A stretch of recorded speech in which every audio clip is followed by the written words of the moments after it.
ढोकळा हा सगळ्यांच्याच आवडीचा पदार्थ, परंतु तो बनवायचा म्हटला की डाळ तांदूळ भिजत घालणं, त्याला फर्मेंट करणं थोडंसं किचकट आणि थोडंसं कंटाळवाणं काम आहे. आज जबरदस्त 10 मिनिटात तयार होणाऱ्या स्पॉन्गी आणि हेल्दी आणि चविष्ट अशा कोणताही इनो सोडा न वापरता अशा ढोकळ्याची रेसिपी घेऊन आली आहे.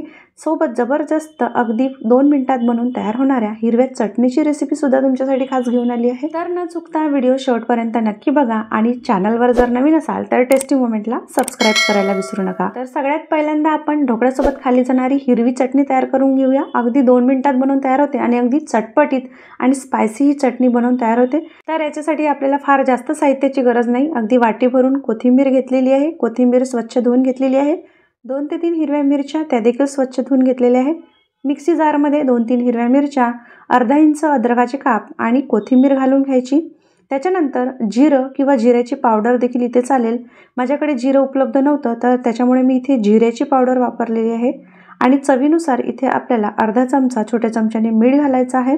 अगदी थोडंसं पाणी घालून मिक्सरला फाईन असं स्मूथ असं याचं वाटण तयार करून घ्यायचं आहे आपल्याला. ही ग्रीन चटणी अगदी ढोकळा, अप्पे किंवा इडलीसोबत अगदी चविष्ट आणि मस्त लागते. तर इथे बघू शकता फाईन अशी स्मूथ पेस्ट आपण तयार करून घेतलेली आहे. चटणी रेडी आहे. आता एका बाउलमध्ये काढून घेऊया. या चटणीला वरून तडका वगैरे अजिबात देण्याची आवश्यकता नाही. ही अशीच चटणी खायला अगदी चविष्ट आणि मस्त लागते. तुमच्या आवडीनुसार तुम्ही याच्यामध्ये पाणी घालून याला पातळ किंवा याची कन्सिस्टन्सी तुम्ही ॲडजस्ट करू शकता. तर चटणी इथे पटकन बनवून तयार आहे. चला आता ढोकळ्यासाठी प्रिपरेशन करून घेऊया. अगदी 10 मिनिटात बनणारा हा ढोकळा तेवढा स्पॉन्गी आणि चविष्ट बनवून तयार होतो. तर त्याच्यासाठी तुम्हाला एक मिक्सी जार घ्यायचा आहे. त्याच्यानंतर एक मोठी वाटी भरून मी इथे बारीक रवा घेतलेला आहे. जो आपण उपम्यासाठी वगैरे वापरतो तोच हा रवा आहे. तर फाईन जो बारीक रवा असतो या ठिकाणी तो वापरायचा आहे. मिक्सी जारमध्ये रवा घालायचा. आता जेवढा आपण रवा घेतला तेवढंच मोजून आपल्याला इथे पाणी घ्यायचं आहे आणि ते सुद्धा या रव्यासोबत मिक्सी जारमध्ये घालायचं आहे. आता मिक्सी जारचं झाकण लावूया आणि साधारणतः 1 ते 1.5 मिनिटापर्यंत स्मूथ असं याला मिक्सरला फिरवून घेऊया. एक चांगलं स्मूथ आणि फाईन असं बॅटर तयार झालेलं पाहिजे ढोकळ्यासाठी. तर बघू शकता इथे आपण याला मिक्सी जारला फिरवून घेतलेलं आहे आणि एक मस्त स्मूथ असं बॅटर तयार झालेलं आहे. एका भांड्यामध्ये हे बॅटर काढून घेऊया आणि हा इन्स्टंट ढोकळा बनवण्यासाठी आणखी कोणकोणत्या साहित्याची गरज आहे ते बघूया. मिक्सी जारला सुद्धा भरपूर बॅटर लागलेलं आहे. ते सुद्धा असं काढून घेऊया. अगदी कमीत कमी साहित्यामध्ये आणि अगदी फ्लपी आणि स्पॉन्गी हा ढोकळा बनवून तयार होतो. तर इथे चवीनुसार अर्धा चमचा छोट्या चमच्याने मी बॅटरमध्ये मीठ घातलेलं आहे. त्याच्यानंतर अगदी पाव चमचा इथे खाण्याचा सोडा मी घातलेला आहे, ज्याला आपण बेकिंग सोडा वगैरे म्हणतो.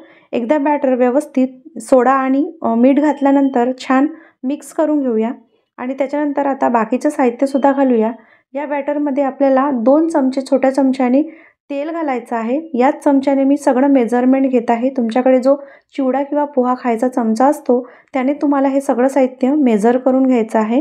खाण्याचं तेल घातल्यानंतर परत एकदा छान हे तेल व्यवस्थित या बॅटरमध्ये मिक्स करून घेऊया. त्याच्यानंतर आपल्याला चवीनुसार इथे साखर घालायची आहे. तर अर्धा चमचा मी इथे छोट्या चमच्याने साखर घातलेली आहे आणि इथे मी लिंबू सत्व ज्याला आपण सायट्रिक ॲसिड म्हणतो ते वापरलेलं आहे.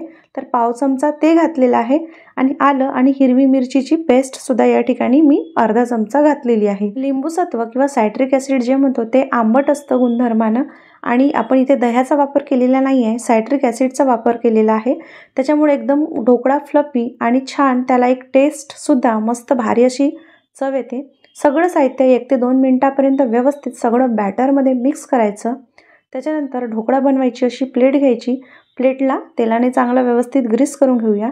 साईडला पाणीसुद्धा गरम करायला ठेवलेलं आहे ढोकळा वाफवण्यासाठी. जर तुमच्याकडे स्टीमर उपलब्ध नसेल तर एखाद्या भांड्यामध्ये तुम्ही पाणी उकळायला ठेवून त्याच्यामध्ये स्टँड ठेवून त्याच्यावर एखादी जी प्लेट असते त्या प्लेटमध्ये हे बॅटर ठेवून वाफवू शकता. तर या ढोकळा प्लेटमध्ये मी सगळं बॅटर घातलेलं आहे. बॅटर व्यवस्थित टॅप करून घेऊया म्हणजे इव्हनली ते सगळीकडे व्यवस्थित स्प्रेड झालं पाहिजे. असं व्यवस्थित एकदा हलवून घेऊया आणि इकडे बघू शकता स्टीमरमध्ये पाणीसुद्धा छान उकळलेलं आहे. फुल गॅस केलेला आहे. हाय फ्लेमवर आपल्याला हे जे ढोकळ्याचं बॅटर आहे, मिश्रण आहे, साधारणतः 15 मिनिटासाठी वाफवून घ्यायचं आहे. याच्यावर झाकणी झाकूया आणि 15 मिनिटासाठी हाय फ्लेमवर याला छान वाफवून घेऊया. जर तुमच्याकडे स्टीमर उपलब्ध नसेल, तुम्ही एखाद्या भांड्यामध्ये त्याला वाफवत असाल तर वाफ बाहेर जाणार नाही याची काळजी घ्यावी लागेल.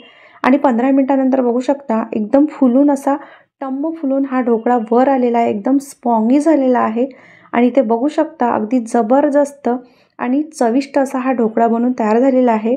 आपल्या आवडीप्रमाणे आपण याचे काप करून घेऊया. अगदी इझिली निघतो हा, कुठेही चिकटून बसत नाही आणि व्यवस्थित असा स्पॉंगी असा आणि मस्त हा ढोकळा बनून तयार होतो.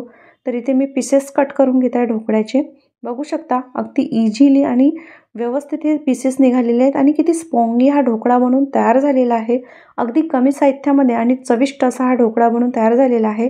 तर याच्यावर आपल्याला तडका घालायचा आहे. जिरं, मोहरी आणि कढीपत्ता आणि कोथिंबीर आणि हिरवी मिरचीचा तडका घालायचा आहे. तर तो माझा जो पार्ट होता तो व्हिडिओचा तो मिस झालेला आहे. तर तुम्ही जिरं, मोहरी, पांढरे तीळ, हिरवी मिरची आणि कोथिंबीर आणि कढीपत्ता घालून त्याचा छान तेलामध्ये तडका करायचा आणि हा तडका या ढोकळ्यावर घालायचा आणि चविष्ट गरमागरम हा ढोकळा या हिरव्या चटणीबरोबर सर्व करायचा. अगदी पाहुणे जरी आले तरीसुद्धा तुम्ही 10 मिनिटामध्ये किंवा 15 मिनिटामध्ये हा ढोकळा बनवून तयार करू शकता आणि इझिली त्यांना सरप्राईज करू शकता. तर आजची माझी रेसिपी आवडली असल्यास एक लाईक जरूर करा आणि कमेंट करून नक्की सांगा.